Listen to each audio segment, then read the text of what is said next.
13th hole of a golf course in East Sussex. But over here, in these woods, a Roman bathhouse has been discovered. It's a fantastic find, complete with underfloor heating, tiled floors, and walls right up to window height. But what is a Roman bathhouse doing here completely on its own, 40 miles from the nearest Roman town? What on earth was happening around here 1900 years ago? Time Team have got just 3 days to find out.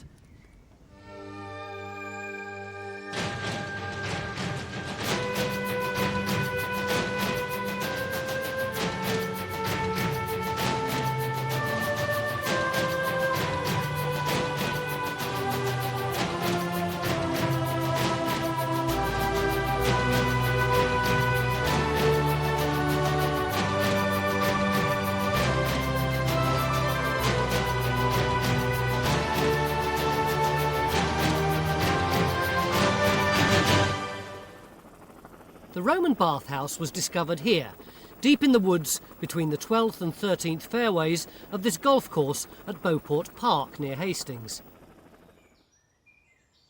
I'm leading around here and that in front of you.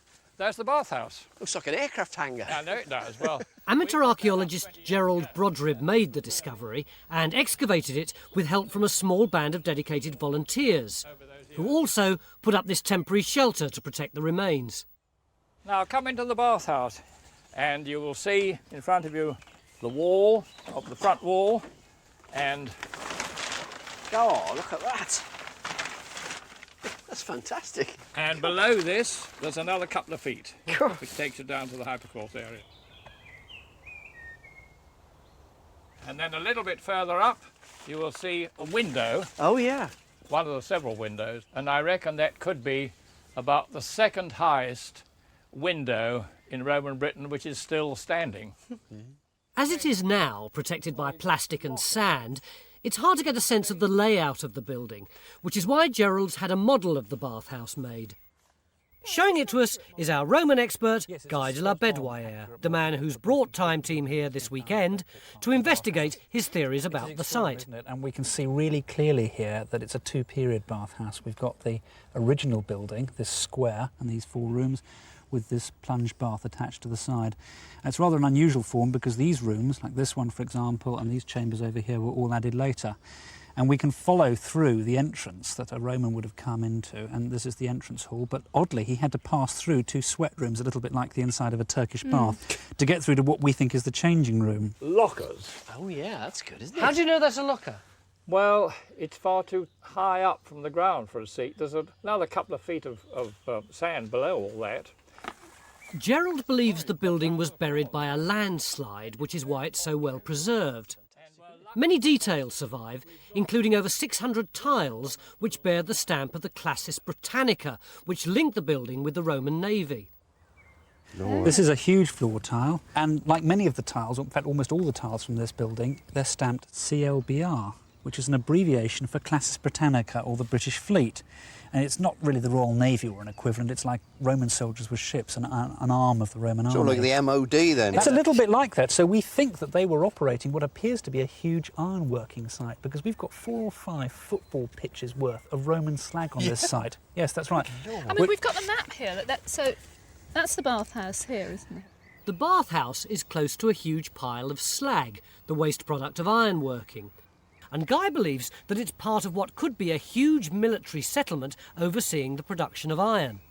We know from coins and pottery on this particular site that it was certainly in operation during the 2nd and most of the 3rd centuries AD. And so one of the things we want to find out this weekend is just what sort of living and occupation activity was going on around here, because although we've got the bathhouse and we've got the slag, we haven't got very much else. So we could have acres and acres of buildings. Absolutely. A huge town settlement. Think of an industrial, lead mining, gold rush, western frontier town type place. Are we really going to crack that in 3 days? The challenge is yours, Phil.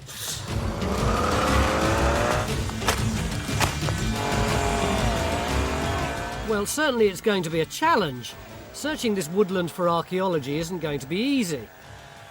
Looks like it could even be dangerous, although investigating around the golf course itself should have its own rewards. To begin with, We're going to focus our attention on this flat area of land above the bathhouse, just next to the 13th fairway. Why here, Guy?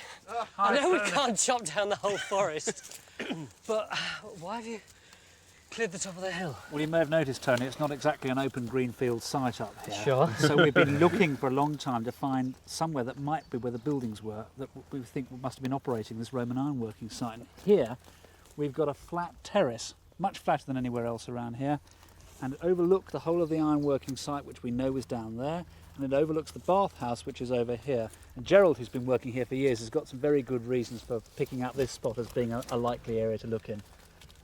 Well, my reasons are, apart from the location, which Guy has pointed out, the fact that the chap who laid the golf course out, the engineer, he said that it'd be worth looking on the left-hand side of the 13th fairway. In other Is that words, where we are now? Where we are now. Yes, this red area is roughly equivalent to what we've cleared, and that's the 13th.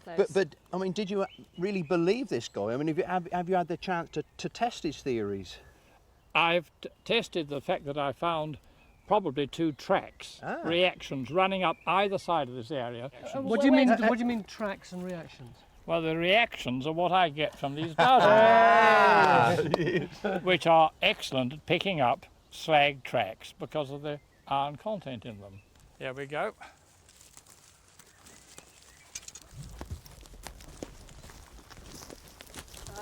Right there. Well, I know Mick's sceptical about dowsing, but apparently Gerald did find the bathhouse this way. Are you happy to rely solely on the evidence of the dowsing? Well, I think probably not. We're doing some geophysics here as well anyhow, so it'll be interesting to see how they compare. I think Mick and I both be happy with that, wouldn't we? I think I would as a sceptic, yeah. So far, Geophys have only surveyed part of the terrace, but enough for John to form an opinion about Gerald's tracks. So you haven't got anything? No, I'm saying I haven't got the tracks. I haven't got indications of slag tracks. I've got an area of possible interest, but I think it's just that platform of soil. I've got no indications of walls or buildings, no indication of a major building here. So what should we do? Well, the obvious thing is to do 2 or 3 evaluation trenches across this area then, We and could going take in- into your track as well. So at last, after spending much of this morning clearing this area, we can actually get a trench started, while Geophys finish their survey of the rest of this terrace. Gerald is convinced that we'll find at least a Roman track built out of iron slag.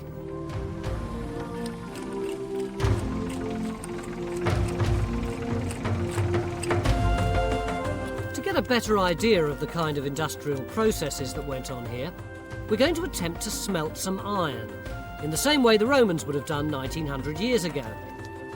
The first task today is to make a furnace using the local clay.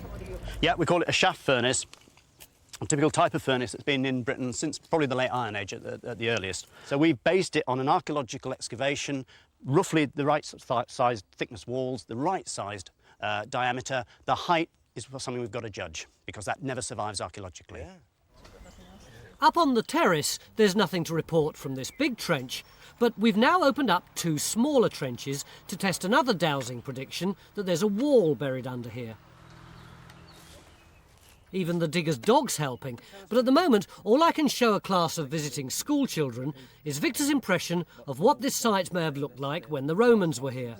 We know this is here, this is the bathhouse, and we know there would have been all this smoke here because it was a smelting works, and this is what we're hoping to find over the course of the weekend. But at the moment, all we've got is one trench with a load of roots and one bit of thing that looks like a flower pot. We've got the clay. Hopefully Phil will have more success, because he's gone off to help our smelting team collect some iron ore from a quarry literally just down the road. Well, the advantage with this clay is that in it there are bands of ironstone, seams of iron, and what we've got to try and do is find some. Cool, stone of crows. Oh, that's Oh, wonderful. look at that. Oh, look at this. Yeah. Oh, God, it's like tater picking, isn't it, eh? So there's virtually a seam of it. And then, look at that. Good Lord, look at that. Isn't that amazing? Turn it over. Oh, that's it, that's the stuff. Look, that purpley, that's how you can tell it's rich. That's what it is, Yeah. that's the stuff. That is pure iron then, is it? Well, it's not pure iron, there's a lot of other things in with it, but there's pure iron there's iron ore. in it, and that's what we're trying to Beautiful. get at. Good Lord, the weight of that. Well, this is really, really plentiful. I mean, look, we've only been going a few minutes, and we must have, what, already? Damn near a third of a bucket full. Well, if we get about 4 times that, we'll be in business, I think. And I mean, how much actual iron are we going to get out of this then? Well, I'd be pleased with about half a kilo. Yeah, I think so. It's Something like like that. half a bag of sugar then. Half a bag of sugar. And from that, we could make a big knife or a few of your trowels. That'd be nice, wouldn't it? 3 or 4 of those. Yeah, I'd go for that. Hi Stuart, it's Tony, can you hear me? Hello Tony, Stuart here. Where are you? I'm out on the golf course at the moment, Tony. What, are you stuck in a bunker? No, what I'm trying to do at the moment is take a wider look at the landscape around the site, and out here on the golf course you can get a better idea of the landscape without trees on it. But surely the golf course is going to have been landscaped in the 20th century. You're not going to get much there, are you? Yeah, the golf course was built in 1970, and often there is a perception that the golf courses do destroy everything round about them, but sometimes they do actually preserve lumps and bumps. And out where I am at the moment, on the 13th fairway, there's a whole series of lumps and bumps which may or may not be archaeology. I'm not sure at the moment, but I'm working at it, Tony. Do your best, mate. Over and out. Brenda? How are you getting on where you are? Well, the good news is that we found an awful lot of this iron-rich ore that Phil could smelt. The bad news is that the whole trench is entirely natural and there's no sign whatsoever of any Roman activity at all. The trouble is, there's nothing in Trench 2 either. Or Trench 3 for that matter. Even the dogs lost interest and stopped digging.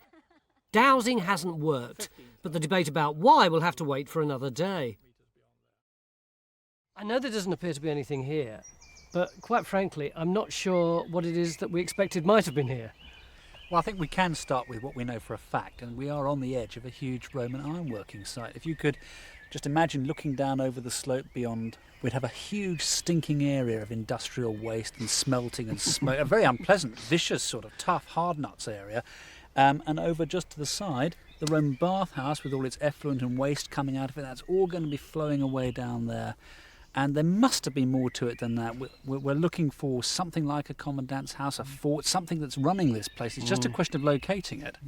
I think we have to go back to first principles on this site and look at the bathhouse and how that might relate to the site. And I think we've got to concentrate on the high ground around it, on the upslope side of the drainage of the bathhouse. And we've got 3 areas. We've got one up on the golf course where there are earthworks, which we're examining.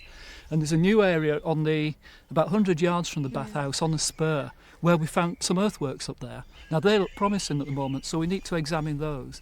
We basically send the strimmers in, and then we send the magnetometry in, and then we send the digger in and dig lots of test holes there. I think that's the strategy for tomorrow.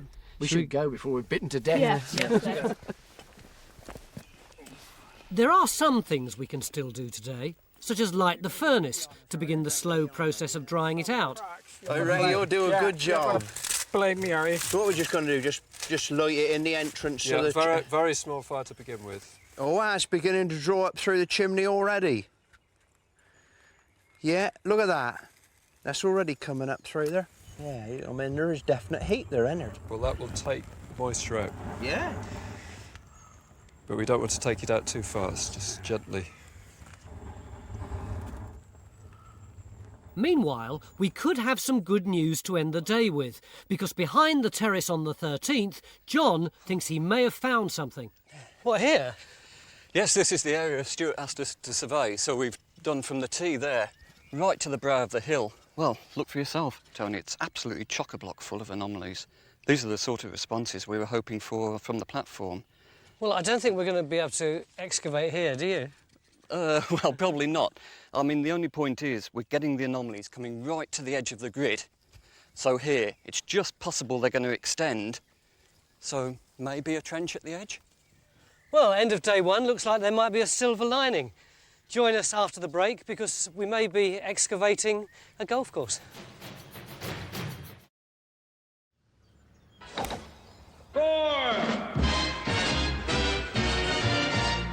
Straight down the middle, it went straight down the middle. Day 2, and it's a busy morning on the golf course. Hopefully soon, Geophys will be able to tell us if the archaeology they detected underneath the 13th fairway continues into the rough, where we can dig a trench.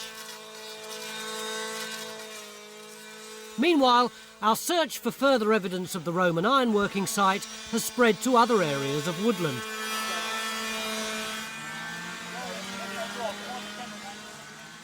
In particular, this area of high ground next to the 12th fairway, where Stuart has noted 2 different earthworks which we've decided to investigate.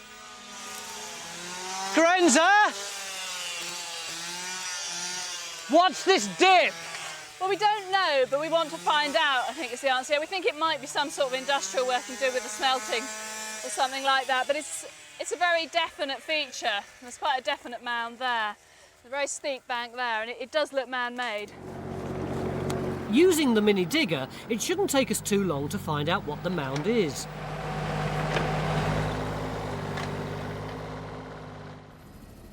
Thankfully, the experimental furnace survived the night and will need the rest of the day to continue drying out. While this is happening, the main job for our smelting team will be to roast the iron ore. This process dries and cracks the ore, helping the iron to separate from the other elements when it goes into the furnace tomorrow. I thought it'd be useful to try and work out, these areas of high ground to work out where we might be in relation to this bathhouse situation here. I mean, what we've got, this is a main natural stream valley down here.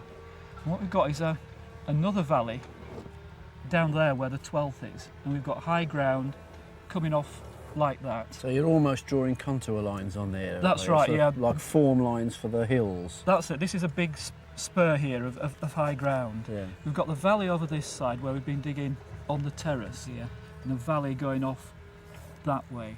This is high ground, so this is one area where we might expect settlement. Mm-hmm. This is high ground, so we ought to be looking up here, and this is where we found those earthworks up that.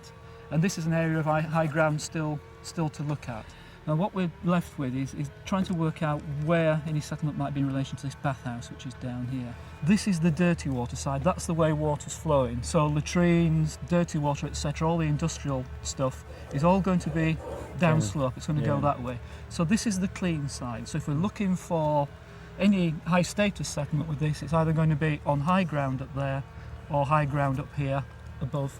Or up here on the 13th, where Geophys are currently working. And the sooner we can start a trench up here, the better, because at the moment, all we've got to show for our hard work in the woods are lots of these. Right, that's excellent. This is classic. Although we have now found a lot of iron slag under an uprooted tree. God, Anne, isn't that heavy too? Yeah. Yeah, it contains a lot of iron. The whole secret of this process is that a lot of iron is sacrificed to form the slag, so that it flows away from the iron that's left in the furnace. Jerry will analyse the iron slag we produce tomorrow and compare it with some of these samples. So are we sure this slag's Roman, Jenny? Have you got any pottery to go with it? Yeah, we've had a few bits and wow. some nice rim sherds, so I think... look, and is that a nail? Yeah. That's excellent. So that's that, I mean, we've actually got the full process. This is the end product. This is the end product, the finished thing. If we can take that back as well and look at that under the microscope, that'll tell us an awful lot about it. The uprooted tree is located here, and this evidence will be added to the archaeological record. Meanwhile, the news from this area of high ground containing the 2 earthworks is that earthwork 1 looks like it's been created by quarrying, but we've no finds to link it with the Roman period, so we're closing this trench down. But there's still hope for earthwork number 2, where we think we may have found the remains of a wall. Yeah. It's a spread of rubble which started from the original end of the trench and it extends all the way down. I've taken it out to what I believe is natural right at the bottom, and we're getting slag and charcoal on top of the natural there. If it's not a wall, what might it be? Well, it may be a wall, it's just that we can't see it's a wall yet. Maybe have rubble on top of something. It may be a rubble wall, it may be rubble spread from a collapsed wall. Could be. And although we've got no finds from it, just in the trench down there that we passed, we've got some bits of Samian ware and some bits of Roman tile. So there's Roman stuff in the immediate vicinity. The way things are going, I'd be happy to find anything Roman. and I still feel that our best hope is out on the 13th, where we at least have some good geophys results. We've got some good news at last. Yes, yeah, we're immensely relieved.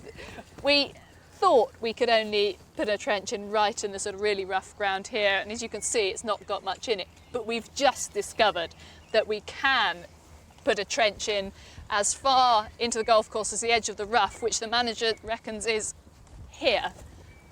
That's just what we wanted. I mean, I'd have liked it to have been a bit more that way, but here's Why? good enough. How does it relate to Well, what we've you've got extended the survey from last night, and you can see, I mean, we've got these superb anomalies.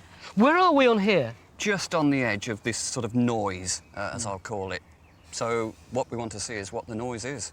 Let's go for it. Well, good geophysics, even if it doesn't look much like buildings under here. Let's hope the golfers don't mind a few extra holes. Up in the helicopter, Mick and Stuart are looking at the only area of high ground still to be investigated. I think that helps, I really do, because it really does show that spur up as being the highest, and the bathhouse is immediate. The only trouble with it is the bathhouse on the other side of the stream. Yeah. That might not be a major problem because we don't know how much the stream has moved. Well, I'm this sure is it true, will have yes, they moved. could have had a bridge or something. We do know from lots of other Roman forts and villa settlements that they do like to sit on spurs of high ground. I think you need to get down there when you get back, Stu, and have a thrash around in that woods.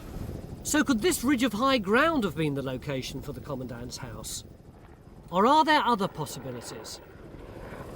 Look, you see that layout of regular features, Mick, in that field? Yeah, are you sure it's not a cricket pitch or something? Unless it's a strange game of cricket I've never played, Mick. That looks like a regular series of buildings almost from up here, Mick. I mean, I'd hesitate to say villa, but... Well, it makes sense. The Commandant could have lived off-site in a swanky villa. First, we must check with the county archaeologist that nothing is already on record about that field.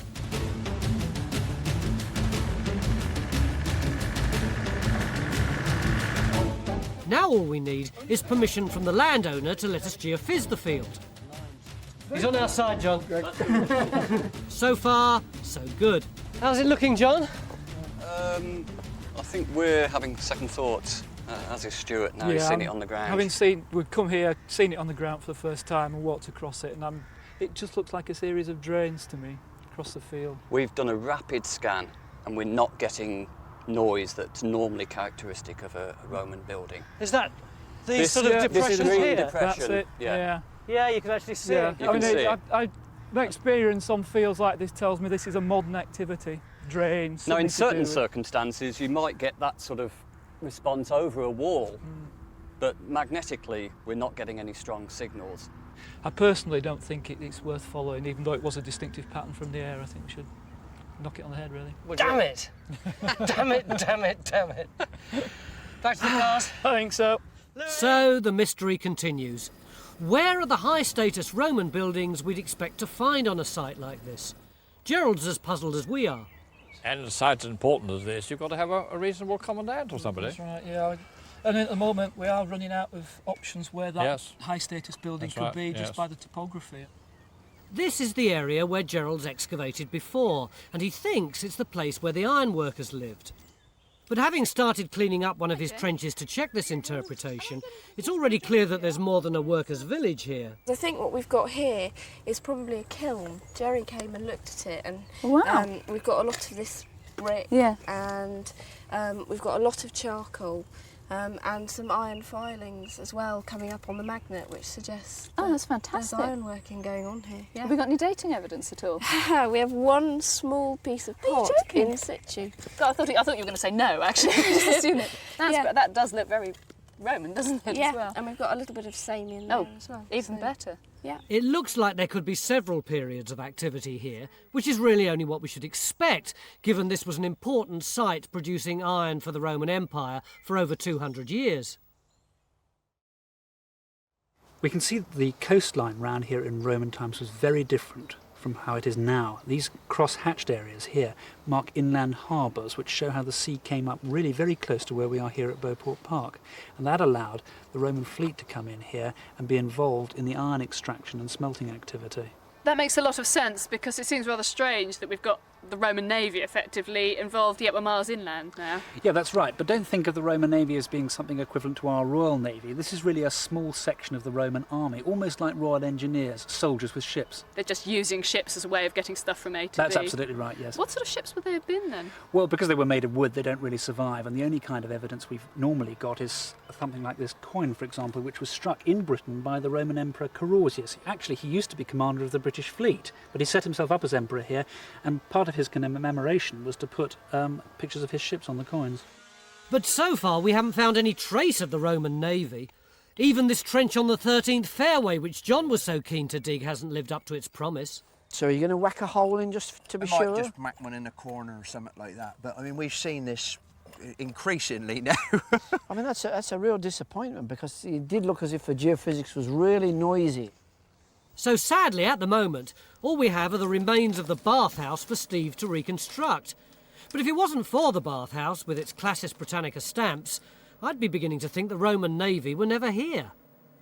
It is a mystery, isn't it? Yeah. Why haven't we found any Roman buildings? I don't know. I mean, we've looked in lots of places now. I mean, one answer might be that there isn't one. Well, I hope not. I mean, we've got you know, a workers' village, if you like, out there, the sort of thing that Gerald's been working on for years, and we've got a bathhouse next to it. But I suppose it couldn't be. It could be that there isn't any more than that. That the bathhouse goes with the workers' village. But there'd have to be somebody overseeing the iron foundry, wouldn't there? Yeah, but do they have to live on the site?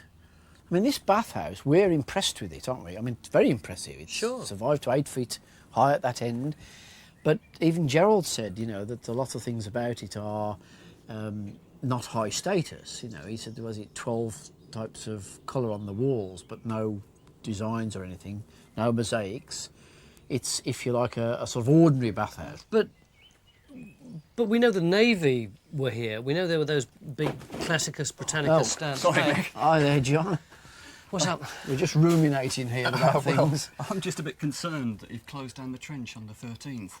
Yeah, I went up there to see Phil and we couldn't see anything in it. What's troubling me is that we've got all these strong magnetic responses. I'm not seeing any brick, I'm not seeing any tile, there's no slag. That's why we shut it down, because we couldn't see anything like that. Yeah, but it's not naturally magnetic. Right. There just has to be a reason for that. I think it's much too early to dismiss that trench. I think we need another look and to talk to Jerry. OK, Right, let's get going. Let's do that. Victor, what are you doing? Oh, it's just you and Mick in the Roman bathhouse. Coming drunk. I'm glad I'm not on that. Well, let's hope John's right that there is something under the 13th fairway. But maybe Mick's also right that this was a huge ironworks with no posh houses and no other stone buildings at all. It may be something. End of day 2, and as you can see, the iron smelting's going great. But the archaeology has been really hard. Lots of discussions, lots of dead ends, and no Roman building. But we've still got 2 good leads, the unexplained wall and the one area of high ground that Stuart hasn't explored yet. And remember, all this time, we've been looking around the outside of the site. Tomorrow, we're going to go back to the very heart of it and see if we can lay our hands on the one reason why this settlement was here at all. A 1900-year-old version of one of these. Yeah, you can take this away. Day 3, and it looks like the golfers are getting used to the idea of having a few extra obstacles on the golf course. We won't tell anyone. Oh, round of applause. They always do a round of applause on the... This is one of our trenches on the 13th fairway, which yesterday we'd planned to close down. What's he doing? Well, Mick said we'd finished this trench. Yeah. Well, honestly, you know, look at it. You know, it don't look anything archaeological at all. You've got to look closely, though, Mick. You look here, Tony. You can see the burnt clay, the staining, the flecks of charcoal. There's actually bits of iron ore in here that has been burnt. We're actually getting bits of slag out now. And what Jerry's doing, he's going over with the magnet and he's actually pulling bits of magnetic material. Yeah, magnetic slag. bits of possibly burnt ore and all sorts of things that have been really up to high temperature. And by high, we mean probably over 600 degrees centigrade. So does that mean it's likely to be somewhere where smelting took place? I think it's probably more likely to be ore roasting, where they're actually preparing the ore before they start to smelt, which we've done as well in the experiment. And that would explain all these strong magnetic anomalies. We've got very high temperatures, very high magnetic readings. All right, well, now we know there's little bits of magnetic ore there. What are we going to do with it? Well, I've actually still got one strong anomaly in the middle. I'd like to take the trench down and see what's causing that. It could just be a large lump of maybe burnt material. Yeah, burnt ore or whatever. So at last we've found some archaeology which we think could relate to the Roman ironworking site, and Geophys will now further expand their survey along the 13th fairway. Although we haven't found evidence of the high-status buildings here, what we think we've discovered is a completely new area of industrial activity. Morning, Jake. Oh, looks hello, like you've Phil. got a right old hive of activity here. Meanwhile, at our own mini-industrial site, final preparations are underway for our attempt to try and smelt iron in the same way the Romans might have done. Only the richest of our roasted iron ore will be selected and crushed ready for the furnace. The charcoal needs to be broken up so it will burn more efficiently, and extra muscle has to be recruited to pump the bellows. Yeah, well, whenever. I mean, yeah. And when you start, you can't stop, because when the temperature's up to about 1,000, if you blow your nose or something, the temperature drop down. It takes you 20 minutes to get back up there. Okay. So, okay. You give me a shout when you want me, and I'll be back. Excellent. In the meantime, it looks like Phil's going to be needed out on the 13th. What you got then, Simon? Oh, yes. Well, we've stopped the hole in the middle and we've got pottery and slag. What? Oh, black burnished. Good Lord. So does that mean it's Roman? Yeah, it's sort of Roman cooking pots, kitchenware, that sort of thing. I'm not going to say anything. You did last time. Well, yeah, it's unusual for you to be short of words, isn't it? Well, I think it speaks for itself, doesn't it? Well, after yesterday's disappointments, this is really encouraging. And it's not long before Phil's found more pottery. I think this is not gonna come out in one, Mick. It's going to break up. Well, I think it already has broken up. Well, why don't you just get it out? Well, no, I will, dear. I will. Yeah. But it'd be nice to know. I mean, it is just such a blocky old stuff. It really is. Look at that. It's. There it is. Yeah, it's pretty chopped down, it? There it is. Yeah, you got a nice space on it. Look around there. Yeah, there it is. Yeah. We need your expertise, guy here. Yeah, what do you think of that then? Oh, that's nice. Yeah, it does actually fit together. Well, we've got at the base of what looks like a very crude courseware. It's going to be the base of a flagon. Yeah? I think, yes. I think it's going to be probably. I'll have to go check with the books, but I think this is going to be a flagon-shaped vessel with perhaps with a neck and a handle. It's a fairly coarse type, and so it's very difficult to date. In fact, once Guy's had the chance to check this against other pottery finds from this site, he now thinks it's more likely to have been the base of a small cup, similar to others Gerald's found here at Beauport Park. But we haven't found any trace of high-status buildings to go with the bathhouse, although Stuart's still searching the last area of high ground. While in our trench here, across the earthwork, we're beginning to think we haven't got enough time to find out what this mound is. Oh, yeah.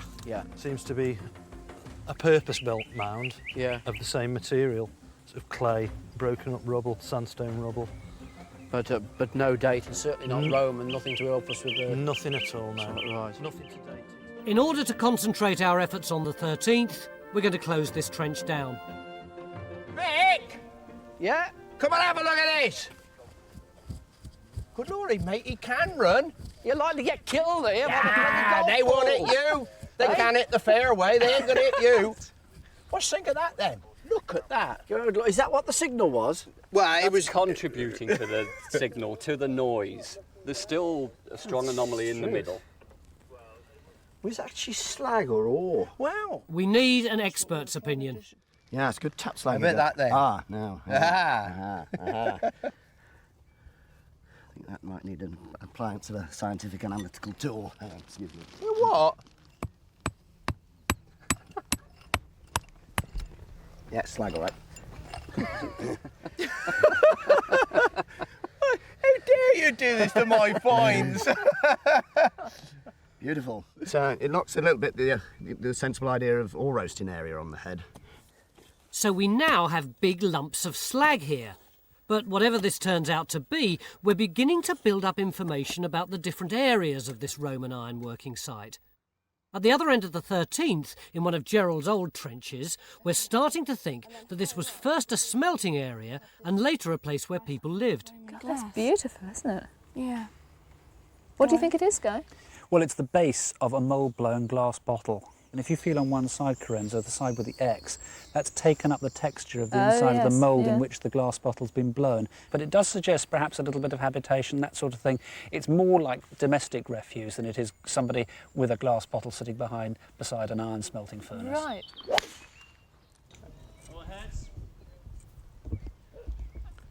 Oh, right in the trench.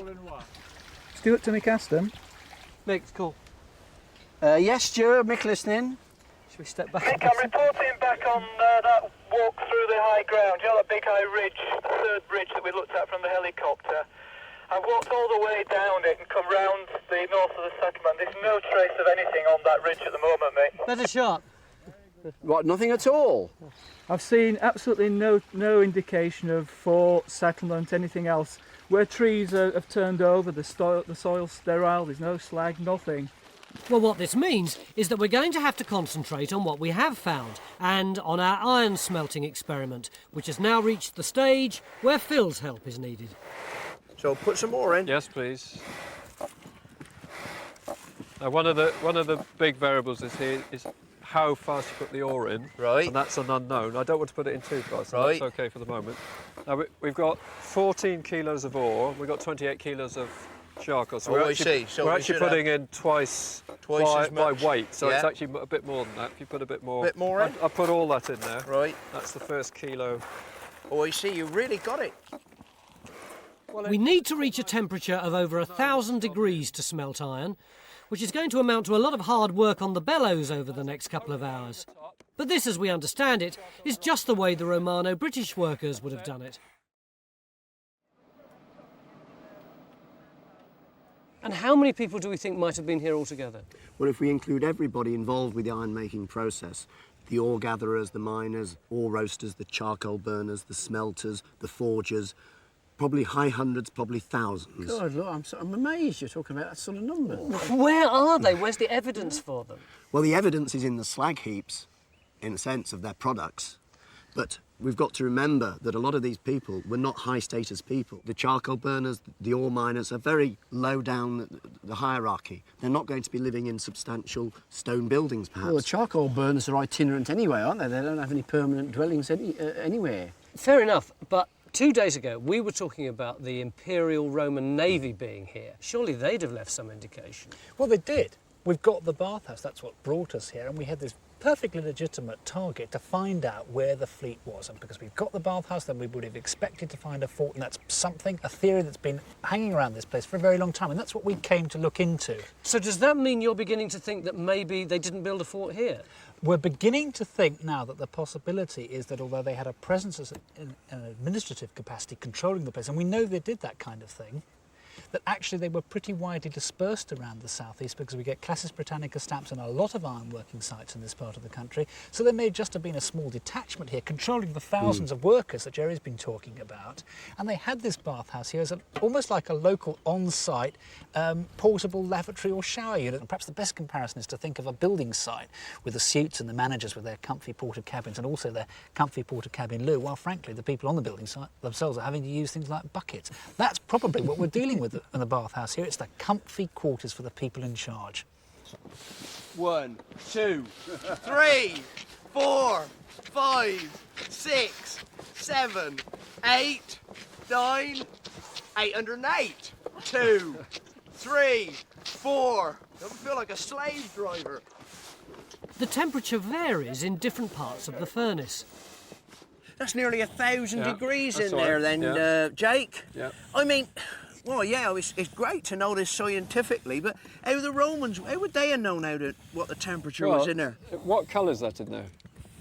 Well, that's a bright, vivid red. Well, when you recognise that colour, you know it's that temperature. I mean, it doesn't matter what number it is, that's the colour you want. Right. Now, we're going a bit hotter than that, but we're nearly there. Geophys have now finished their survey of the 13th fairway. It looks like they've got more of the same kind of signals, except for this large blob. I think I can guess what's coming. That we're almost at the end of the day, and you want to put another the problem... hole or something in. John and Jerry would like to know what it is, but where exactly is it on the fairway? Can you repeat? In the short grass, over? Yeah, it's in the short rough. It's not actually on the fairway itself. Oh. Oh, well, that's all right then. It's running very well, but can you see the big build up there? Yeah! That's on the bottom of the bloom, but we don't want it in there, so I'm going to break that up. It's a shame to break it up. If you can stop pumping a minute. That's the bloom, is it? No, it's on the bottom of the bloom. That's Oh, the I slag. see. Now we'll have a big lump coming out. Whoa! There we are. Oh, look at that! Now that's slag. God, stop, that's slag. that's Look slag. at it, look at it, here. look at it coming. Oh, look at it coming. It's amazing. Look at that. I don't believe it. Oh yeah, it's like it is like a volcano, isn't it? Look at it coming. Okay, if you stop pumping, I'm going to block this up now. It's pouring out. Would you stop it? Carry on pumping, because we need to heat up again. Oh, I see. Because there's more of that to come. We've got to get all the slag out to leave the iron in there. That's only part of the story. Where's he gone? Well, we put the little hole in we discussed, and it's just carried on going down. You're still getting charcoal and slag Yeah, out? still getting charcoal, slag. We're still getting a bit of pottery down the bottom there as well. Come on, did you get this out? Yes. Wow, that's our biggest find over the last 3 days. No, I think Jerry would like to see that. Jerry, can you hear me? It's Tony. Hello, Tony, it's Jerry, over. I found a piece of slag about the size of a child's head. Over here, Jerry. Come and have a look at this. Ah, wonderful, wonderful. What do you reckon? Right, this is furnace lining. What we've got is the clay lining of the furnace, and it's been heavily attacked by slag. So it shows a furnace that has been used over a long period of time. And is there any indication from that whether it's pre-Roman or medieval? No, not as such. You'd get it from all periods. So in itself, it is not dating. The question I would have to ask the archaeology is the dating evidence with it?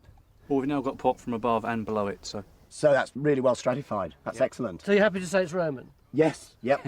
But it wouldn't have been in situ? No.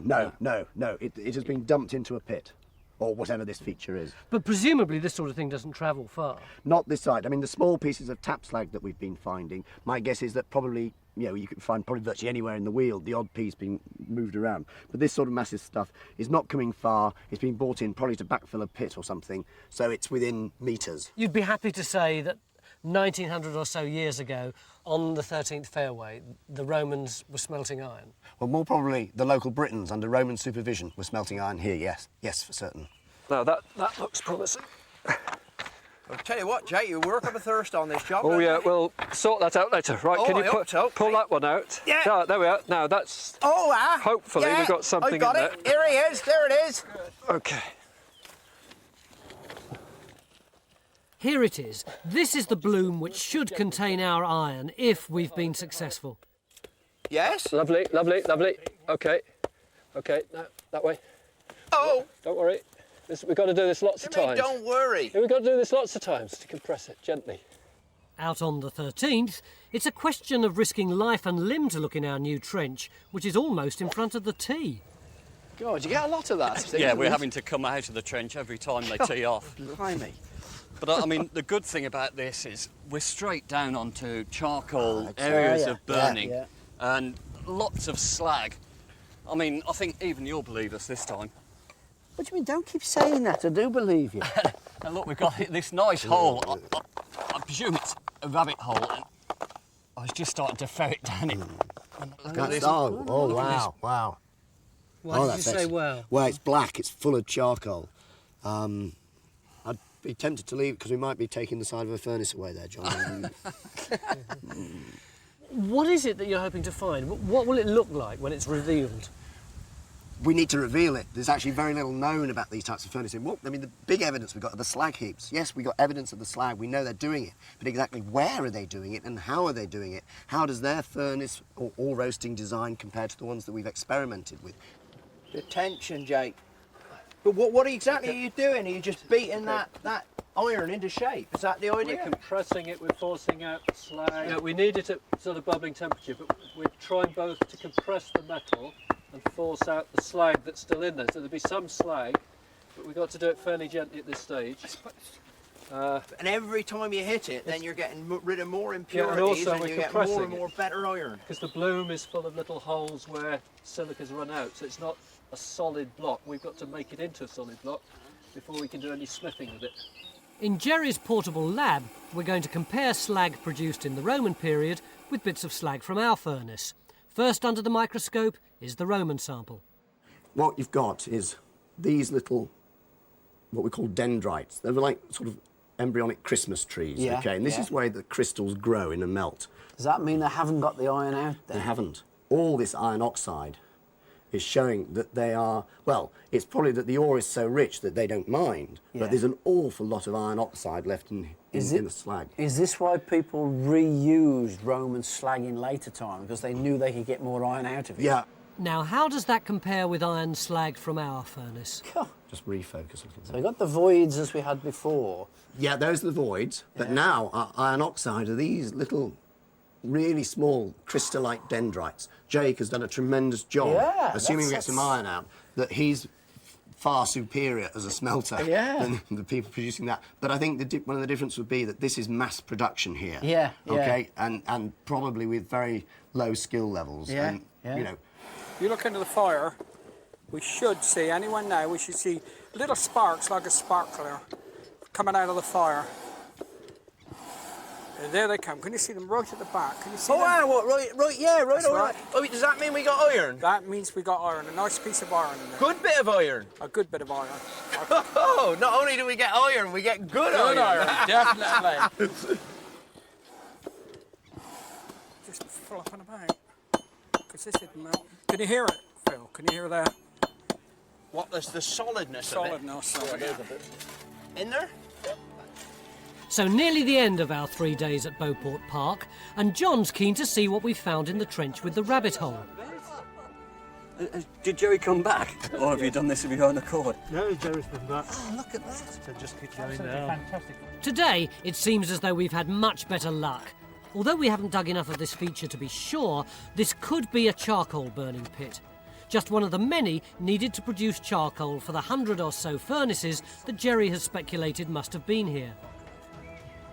It's been a tough 3 days, and really the big discovery is that the building of the golf course hasn't destroyed all the archaeological evidence, and we can now picture the 13th fairway in the 2nd or 3rd century AD looking something like our own industrial area, but of course on a bigger scale. It was just part of a major ironworking site, which now we've begun to put into context. There's a big ore vein down here which we've identified, lots of pits and mines and ore seams coming out. This is why the community is here. We've got two streams, confluence of the valley, that's why the bathhouse is there, bringing the water in. Outside the high ground that we looked at where we thought there might be a fort or high status building, there's nothing. And I suspect these areas were just completely wooded to support the charcoal needed for smelting and so on. And down here, this orange zone I've highlighted, is where there's evidence for the industrial community. That's where Gerald's been digging over the years. Yeah. And this high terrace up here on the 13th appears to be where there's evidence for roasting, furnaces, that sort of thing. And it probably extended a wee bit further down here because there are a few lumps and bumps. In terms of actual Roman buildings, all we've produced this weekend is this rather splendid 3D reconstruction of the bathhouse. Although it's possible that other Classis Britannica buildings could still be buried under the huge pile of slag, we do now have to consider a new idea, that this bathhouse was the only stone building built here during the Roman period. But there's no doubt what was the most spectacular event this weekend. You mustn't call it too quick. Just get there. We successfully reproduced the processes of ironworking, which gave us a real insight into what life was all about here at Beauport Park 1900 years ago. Right, let's have a look at that in the sunshine then.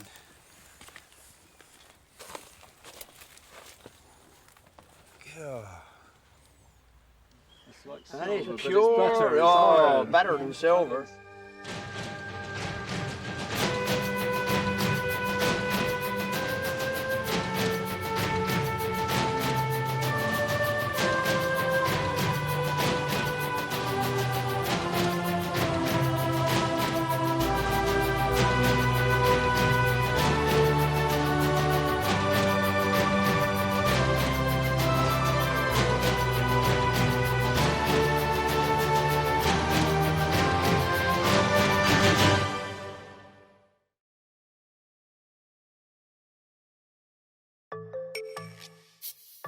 Join Time Team on Patreon to access exclusive 3D models, masterclasses and behind-the-scenes insights.